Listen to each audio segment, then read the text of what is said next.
ከቅርብ ጊዜ ወዲህ እንግዲህ ብዙ አርቲስቶች የዓለማዊ ህይወት ወይም ደግሞ የዘፈን እንዲሁም ደግሞ ዓለማዊ ህይወቶች በቃኝ ያሉ ወደ እግዚአብሔር መንግስት ሲመጡ ማየት እየተለመደ ነው። ነገር ግን ቢሆንም እግዚአብሔር ምን እያስነሳ ነው እነሱ መሃል? ለምንስ ይሄ ይሆናል? የማትጠብቋቸው የማትገምቷቸው አዳዲስ አርቲስቶችም አሉ። እናንተ ደግሞ ከበፊት የምታውቋቸው ነገር ግን በጌታ መሆናቸውን የማታውቁ ብዙ አርቲስቶች አሉ። ዛሬ ከኔ ጋር ከቆያችሁ እነዚህ አርቲስቶች እናያለን። በቀጣይ ክፍሎችም ያከታተልን ሌሎችንም ማሳያችሁ ይሆናል። ይሄን ቪዲዮ እስከመጨረሻው ማየት እንዳትረሱ። ቪዲዮን ላይክ አድርጉልኝ። ለቤቱ አዲስ ከሆናችሁ ሰብስክራይብ አድርጉ። ተከተልባላለሁ። አብራችሁ ይቆዩ። ዓለማት ላይ ነው ኖሮ ለተሞኞ ተደገፍ እመን ተደገፍ ያው ለመጀመሪያ ክል ብዙዎቻችሁ ከምታውቁት ሰው ልጀምር። ታዋቂውን ተወዳጁን ጄቲቪ ላይ ትዝብትን ከእንዳልክ ጋር በሚለው ዝግጅቱ የምታውቁት አርቲስት ወይም ደግሞ ጋዜጠኛ እንዳልካቸው ዘነበን ብዙዎቻችሁ ታውቁታላችሁና ከቅርብ ጊዜ ከ2 ዓመት ወደዚህ እንግዲህ ታውቃላችሁ እሱ በጌታ እንደሆነ። ነገር ግን የበፊት ቪዲዮ እኔና ከዛ ከአሁኑ ጋር እናያለን። እግዚአብሔር ምን ያህል በሱ እየሰራ ነው፣ እኛስ ምን እንማርበታለን? እዩት እስቲ። ደጉ መልአክ ገብርኤል እሺ፣ ደጉ መልአክ ገብርኤል ይውደቅ ይሸነፍ ጠላት፣ አንተ ተራዳን በእውነት አለ። እግዚአብሔር ከረዳን በስተቀር የትኛውም መልአክ መጥቶ እኛን ሊረዳን አይችልም። ይህንን እኔ ከምነግራችሁ እንዳልክ ምን አለ? ሞትን በቃሉ የሚያረሳ ደንበው የሚፈውስ ሳይታይ ጠባሳ ለሚካኤል ለገብርኤል ምን እያሉ ነው? እናንብባ ወረድ ብለን እናንብባ 11 ላይ ቁጥር 11 ላይ እያሉ አዲስ ቅኔን ይዘምራሉ ካለ በኋላ አየሁም አለ። ምን አየ? ዮሐንስ እኮ ነው ይሄን ራእይ ምጽፎ በፍጥሞ ወደ ሴት ቁጭ ብሎ አየሁም አለ። በዙፋኑና በእንስሶች በሽማግሌዎች ዙሪያ ብዙ መላእክትን ድምጽ ሰማዋል። ቁጥራቸውም አእላፍ ጊዜ አእላፋትና ሺህ ጊዜ ሺህ ነበሩ። አየ አሁን መላእክቱን ሰማዋል። ዮሐንስ እኮ ነው የሚለው ራእይ ነው።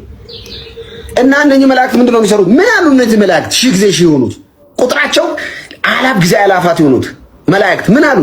ይቀጥላል። በታላቅ ድምጽ በምን ድምጽ? በታላቅ ድምጽ መላእክቱ በታላቅ ድምጽ ምን አሉ? የታረደው በግ አሉ። አሜን ነው ወይ? የታረደው በግ ኃይልና ባለጠግነትን ጥበብንም ብርታትንም ክብርንም ምስጋናንም በረከትንም ሊቀበል ይገባዋል። መላእክቱ ላይ መዝሙር ላይ ናቸው። አትረብሻቸው ነው ሚካኤልን። አያችሁ እግዚአብሔር ይመስገን። የሆነ እዛ ጋር ቅድም ሲረብሸው ነበር እሱ ራሱ ገብርኤልን። ግን እዚህ ጋር መጥቶ ምን አለ? አትረብሿቸው፣ ስራ ላይ ናቸው፣ አምልኮ ላይ ናቸው። እግዚአብሔር አድርግ የሚሉትን እያደረጉ ነው። እግዚአብሔርን እያዩ በውበቱ እየተገረሙ ወርሺፕ ያደረጉ ነው። አትረብሹ አለ። ዋው! አትረብሽ። እነ ገብርኤልን አትበጥብጣቸው። እየዘመሩ ነው ለታረደው በግ ምን እያሉ?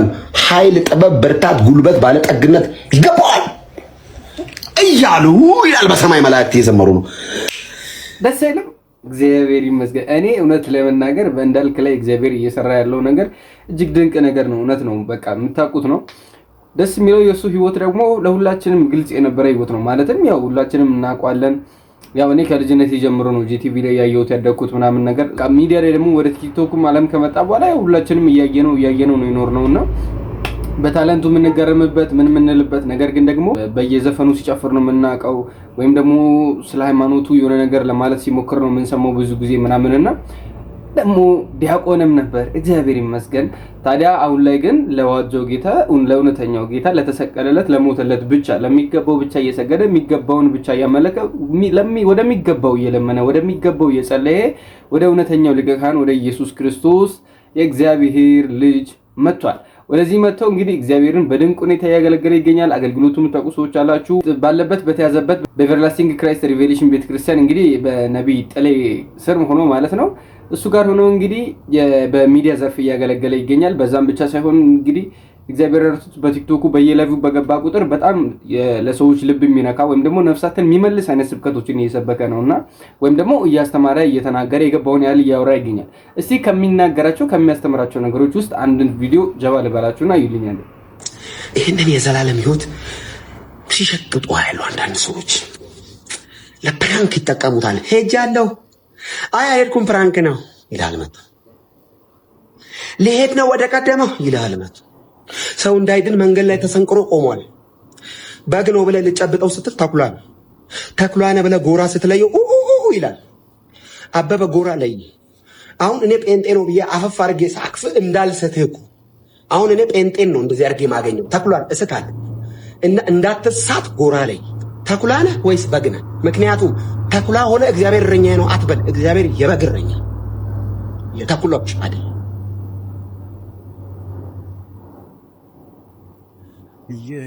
አታላቅ።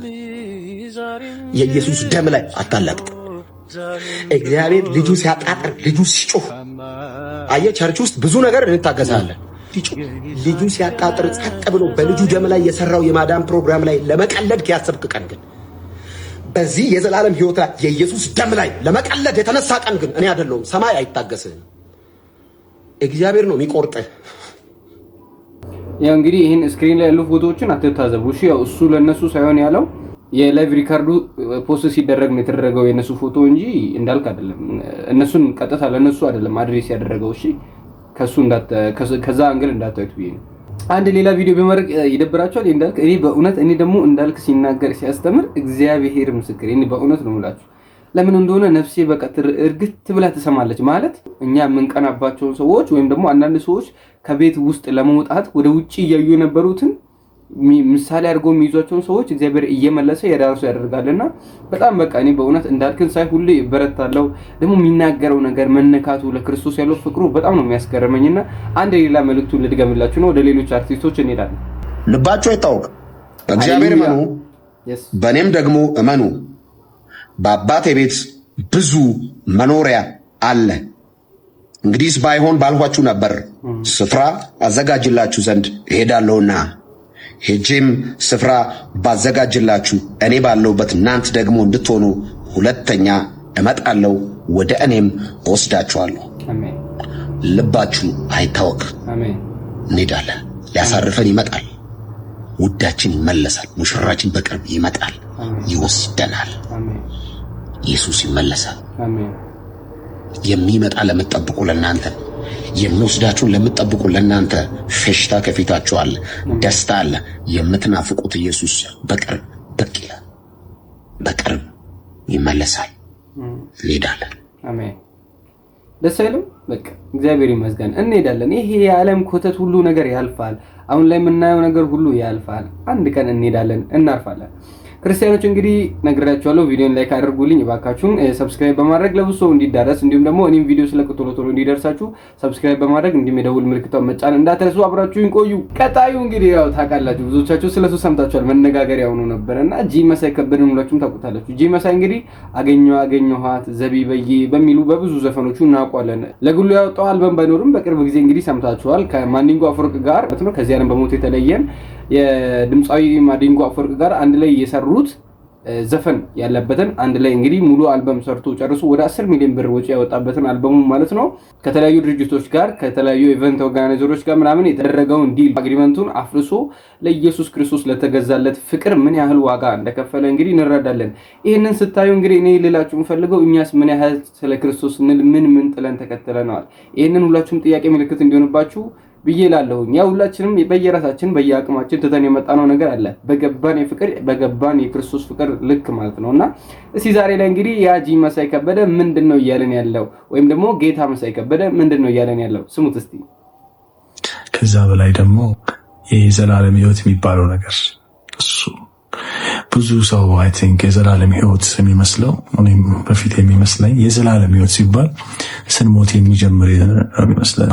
የዘላለም ሕይወት ስንሞት የሚጀምር አይደለም። አሁንም የዘላለም ሕይወት ውስጥ ነው ያለነውና ከአሁን ጀምሮ እስከ ቀጣይ እስከዛኛው እስከ ተስፋይቷ ምድር ድረስ የዘላለም ሕይወት ያ ነው። አሜን። አያችሁ ዘላለማችን የጀመረው በኢየሱስ ክርስቶስ ካመን ጊዜ ጀምሮ ነው። አይደለም በክርስቶስ ያመነ በክርስቶስ ያላመነም ዘላለሙ የጀመረው ከዚሁ ነው። ያ ማለት እንዴት መሰላችሁ? መጽሐፍ ሲናገር በዮሐንስ ወንጌል ምዕራፍ 3 ቁጥር 16 ላይ በልጁ የሚያምን ሁሉ የዘላለም ሕይወት አለው ይልና ወደታች ወረድ ካለ በኋላ ምን ይላል መሰላችሁ? በልጁ የማያምን አሁን ተፈርዶበታል፣ በአንዱ በእግዚአብሔር ልጅ ስም ስላላመነ ይላል። ገብቷችኋል አይደል? በአንዱ በእግዚአብሔር ልጅ ስም ስላላመነ አሁን ተፈርዶበታል ይላል። ገብቷችኋል አይደል? ስለዚህ ዘላለሙ አሁን ተወስኗል ማለት ነው በክርስቶስ ኢየሱስ ሰው ካላመነ። ነገር ግን በክርስቶስ ኢየሱስ እንዳመነ ባመነበት ቅጽበት ደግሞ ወዲያው ደግሞ ዘላለሙ ይወሰናል። እንዴት ተደርጎ በልጁ የሚያምን ሁሉ የዘላለም ሕይወት አለው በሚለው ጥቅስ ይሻራል። ያ ይፈረድበታል የሚለው ጥቅስ ማለት ነው። እግዚአብሔር ይመስገን። ይህንን እንግዲህ በመረዳት የተናገረበት መንገድ ደስ ይላል። ሌላ ደግሞ የጂ መሳይ ደግሞ ድጋሚ ልጋብዛችሁ። እኔ ክርስቶስ ኢየሱስን ያው ካወቅኩ ትንሽ ቆይቻለሁ። ትንሽ ቆየውን ዝም ብሎ እንደዚህ አይ ቲንክ ጥሩ አይደለም ምናምን ለአዘፋኝ ክላስ ያወርዳል፣ እንደዚህ ሰው ይጠልሃል ምናምን የሚሉ አስተያየቶች በአካባቢ በዙሪያ እንትን ይባላሉ እና ራሱ ክላስ የሚባለው ራሱ ኢየሱስን ማወቅ ለእኔ እንደዛ ነው። ቢኮዝ ክላስ የሚባሉ ሰዎች ራሱ ስለ እግዚአብሔር መንግስት ማያውቁ ከሆኑ በማቴሪያል እና በአነጋገር ክላስነት የለም። ለምን እንደዚህ አሁን አንዳንዴ ለምን ወጥተህ እንደዚህ መናገር አስፈለገ? ለምንድን ነው የምትናገረው የሚል ሰው ሊኖር ይችላል። እዚህ ማለት ምንድን ነው እንደዚህ የሚያደርግ ለራሱ ነው ምናምን ይችላል። ግን በአብዛኛው ሰው በዚህ ጊዜ በቃ ተጨንቆ ነው ያለው። ብዙ ነገር ኖሮት ሀብት ሊኖረው ይችላል፣ ዝና ሊኖረው ይችላል፣ ግን የውስጥ ሰላም የለውም። እና የውስጥ ሰላም የሚሰጥ ሌላ ነገር አለ። እኔን የሰጠኝን እሱን ለመናገር ነው። ብዙ ነገር ሊበላሽ ይችላል ምናምን እዚህ በኋላ ከክርስቶስ ኢየሱስ ፍቅር አይበልጥም ምንም ቢበላሽ። ደግሞ እግዚአብሔርም በእጁ የሆነን ነገር አያበላሸውም። እሱም ብለን መተን እሱም ብለን ተከተለ ነው የእኛን ነገር የሚያበላሽ አይነት አምላክ አይደለም። እኛ ለፍቅሩ ስንል ለሱ ካለን መውደድ የተነሳ ዓለምን ንቀናት፣ ዓለምን ትተናት ተከትለን ኢየሱስ ክርስቶስ ደግሞ ለነ ጴጥሮስ ተናግሮ የለ እኛ ሁሉን ጥለን ተከተልን ምንድነው ዋጋችን ሲል በምድር 100 እጥፍ በሰማይ የዘላለም ሕይወት አለ። ስለዚህ እኛ የዘላለም ሕይወት አለን። በምድርም እግዚአብሔር በ100 እጥፍ ይባርከናል እንጂ አያጎድለንም፣ ዓለም ምንም አታስቀርብንም የሚል አይነት መልእክት ነው እንግዲህ ላጋራችሁ ብዬ ነው። እሺ ደግሞ ወደ ሌላው አርቲስት ወደ ቀጣዩ እንሄዳለን። ስንቶቻችሁ ታውቋታላችሁ? ሳሮን ተፈሪ ኢቫንጋዲ የሚለው ፊልም ላይ ፕሮዲውሰርም ነች። እንዲሁም ደግሞ ሌላ 2 ፊልም ላይ በሌላ ሰው ፊልም ሰርታለች። ፊልም መስራቷ ብቻ ሳይሆን ደግሞ በዘፈኗ ታውቋታላችሁ። ሚሶ ነጋይ የሚል ዘፈን አላት እና ያው 2 እንትን ነው አይ ቲንክ የሰራችው ወደ አይ ቲንክ ካልተሳሳትኩኝ ወደ ሐመር አካባቢ ነው ካልቸሩና እዛ ሄዳ 2 ዘፈኖችን ሰርታለች። ቁጥር 1 እና ቁጥር 2 ዘፈኖችን ያ ዘፈኗ እስካሁን የብቻዋ ወይም ደግሞ በዛ ሀገር ባህል እጅግ ተወዳጅ እስካሁን ድረስ ሰው ሁሉ በኢትዮጵያ ውስጥ የሚያውቀው ዘፈኗ ነው ብል ማጋነን አይሆንብኝም። ሳሮን ተፈሪን ስንቶቻችሁ ታውቋታላችሁ? ኢዬዬ ሚሶ ነጋያ እንዲሁም ደግሞ አንድ የሆነ አለ ኩምቡላ ምናምን የሚል የሆነ ዘፈን አለ የምታውቀው ከሆነ እዚህ ዩቲዩብ ላይ ማስገባት ስለማልችል ነው ዘፈን ስለሆነ ኮፒራይት ይዝብኛል። እና ያቺም ሴት ወደ ጌታ ኢየሱስ ክርስቶስ መታ ተቀላቅናላለች። ሰሞኑን ቲክቶክ ላይ እንግዲህ እያያችሁት ከሆነ ሳሮን ተፈሪ ብላችሁ ሰርች ካደረጋችሁ ታገኛታላችሁ። በመዝሙርና እግዚአብሔርን መንግስት በሚያስፋ ነገር ብቻ ነው ያየናት ያለ ነው እንጂ ሌላ ኮንቴንት የላትም። እጅግ ደስ ይላል። ቀጣይ ደግሞ የምናየው ማስተዋል ወንደሰንን ነው። አርቲስት ማስተዋል ወንደሰንን ሁላችሁም እንደምታውቋት እርግጠኛ ነኝ። ይቺ አርቲስት ታዲያ ምን ስራ ሰርታለች? እጅግ በጣም ብዙ ፊልሞች ላይ ሰርታለች። እንዲሁም ደግሞ ዘመን የሚለው የኢቢኤስ ተከታታይ ፊልም ላይ ተውናለች። ያ ብቻ ሳይሆን ደግሞ የቅድም የነገርኳችሁ ጌታ መሳይ ደግሞ ጂ መሳይ ከበደ ዘፈን ላይ አገኘኋት የሚለው ዘፈን ላይ ሞዴል ሆነ ሰርታለች። በተለያዩ ዘፈኖች ላይ እንደ ተዋናይም እንደ ሞዴልም ሆና ሰርታለች። እና ይቺ አርቲስት ታዲያ ለነካት ለጌታ ፍቅር ወይም ደግሞ ስለገባት ስለ ወንጌል እውነት እንዲህ ስትል መስክራለች። ስሙት እስቲ። 27 ሽልማቶች አሉ። እኔ ግን ለሁላችሁም የሚሆን ሽልማት ይዤላችሁ መጥቻለሁ። ሁላችሁም መሸለም ይገባችኋል ብዬ አምናለሁ። ይሄንን ሽልማት ከተቀበላችሁ በህይወታችሁ የምታመጡት ለውጥ ወደ ግራ ከነበረ ወደ ቀኝ መሄድ ትጀምራላችሁ። ወደ ኋላ ከሆነ የምትሄዱት ወደ ፊት መሄድ ትጀምራላችሁ። የህይወታችሁን መክሊታችሁን ፍርሃት የሌለበት ሰላም ያለበት ህይወት መኖር የምትችሉበት ስጦታ ነው። ስለዚህ በጣም ተጠቀሙበት። ካከበራችሁት ያከብራችኋል፣ ከናቃችሁትም ደግሞ እንደዛው። የእግዚአብሔር ልጅ ጌታችን ኢየሱስ ክርስቶስ ነው። አይገርምም ወይ ብሏል ጥበቦቄ። እውነት በቃ እግዚአብሔር ይመስገን። የሷም ታሪክ እጅግ ይገርማል። ብዙዎቻችሁ ታውቁ ነበር። ኢንስታግራም ፎሎወር የነበራችሁ ታውቃላችሁ። የተለያዩ ክለቦች ወይም ደግሞ ይሄ ዓለም አቀፍ አርቲስቶች በሚያዘጋጁት የተለያዩ ፓርቲዎችና ኮንሰርቶች ላይ እየተገኘች እንግዲህ እጅግ በጣም መነጋገሪያ በመሆን እንዲሁም ደግሞ ዲፕ በሆነ በጨለማ ህይወት ወይም ደግሞ በአርቱ ዓለም ውስጥ በቃ ዘልቃ የገባች አይነት ሴት ነበረችና እግዚአብሔር ረድቷት ዛሬ ላይ ወጣ ደግሞ ወንጌልን እየመሰከረች ነው። ስለ ማስተዋል ወንደሰን ስታስቡ ምን ይሰማችኋል? ያ ብቻ ሳይሆን ደግሞ ሰሞኑን እንግዲህ አንድ እንትኗን ልጋብዛችሁና የምታቀርባቸው የእግዚአብሔርን ቃል የምታወራበትን መንገድ ላሰማችሁ። በልዑል መጠጊያ የሚኖር ሁሉን በሚችል አምላክ ጥላ ውስጥ ያድራል። እግዚአብሔር አንተ መታመኛዬ ነህ እለዋለሁ። አምላኬና መሸሸጌ እርሱ ነው፣ በእርሱ እታመናለሁ። እርሱ ከአዳኝ ወጥመድ ከሚያስደነግጥ ነገር ያድንሃል። በላባዎቹ ይጋርድሃል፣ በክንፎቹ በታች ትተማመናለህ። እውነት እንደ ጋሻ ይከብሃል። ከሌሊት ግርማ፣ በቀን ከሚበር ፍላጻ፣ በጨለማ ከሚሄድ ክፉ ነገር፣ ከአደጋና ከቀትር ጋኔን አትፈራም። በአጠገብ ሺህ በቀኝ 10,000 ይወድቃሉ እንጂ ወደ አንተ አይቀርብም። በዓይኖች ብቻ ትመለከታለህ፣ የኃጥአንንም ብድራት ታያለህ። አቤቱ ተስፋዬ አንተ ነህ፣ ልዑልን መጠጊያ አደረክ። ክፉ ወደ አንተ አይቀርብም፣ መቅሰፍት ወደ ቤት አይገባም። በመንገድህ ይጠብቁ ዘንድ መላእክቶችን ስላንተ ያዛቸዋል። እግሮችን እንዳይሰናከሉ በእጆቻቸው ያነሱሃል። እባብና ተኩላውን ትጫማለህ፣ ዘንዶና አንበሳውን ትረግጣለህ። በእኔ ታምኗልና አስጥለዋለሁ፣ ስሜን አውቋልና እጋርደዋለሁ። ይጠራኛል እመልስለታለሁ፣ በመከራውም ጊዜ ከእርሱ ጋር እሆናለሁ። አድነዋለሁ፣ አከብረዋለሁ፣ ረጅምንም ዕድሜ አጠግበዋለሁ፣ ማዳኔንም አሳየዋለሁ።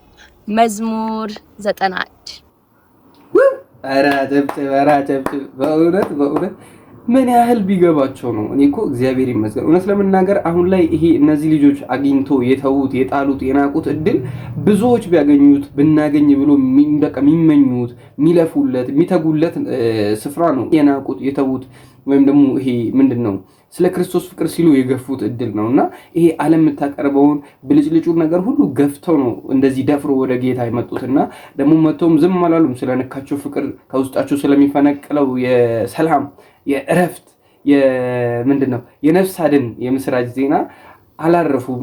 በእውነት በጣም ደስ ይላሉ። እግዚአብሔር ይመስገን ስለነሱ በጣም ደስተኞች ነን። ስለማስተዋል እግዚአብሔርንም አመስግኑ።